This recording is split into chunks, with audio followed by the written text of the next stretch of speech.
पाकिस्ताननं अफगाणिस्तानवर हल्ला केलाय। अफगाणिस्तानची राजधानी काबूलवर गुरुवारी रात्री पाकिस्ताननं एअर स्ट्राईक केलाय। अफगाणिस्तान तालिबानचं शासन आहे अफगाणिस्तानमध्ये आणि पाकिस्तानचे संरक्षण मंत्री ख्वाजा आसिफ यांनी इशारा दिल्यानंतर काही तासातच हा एअर स्ट्राईक करण्यात आलाय।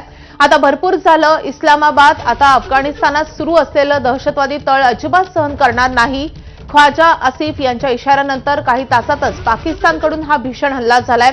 काबूल शहरामध्ये स्फोटाचे आवाज ऐकू आले, पण कुठल्या नुकसानीचं वृत्त नाहीये असं पाकिस्तानी वर्तमानपत्र डॉननं अफगाण तालिबानचा प्रवक्ता जबीदुल्लाह मुजाहिदच्या हवाल्याने म्हटलंय। अफगाण तालिबानचा प्रवक्ता म्हणालाय की काबूल शहरामध्ये स्फोटाचे आवाज ऐकू आले, कोणी चिंता करण्याची आवश्यकता नाही, सर्व ठीक आहे, घटनेची चौकशी सुरू आहे, अजूनपर्यंत कुठे काही नुकसान झाल्याचं वृत्त नाहीये।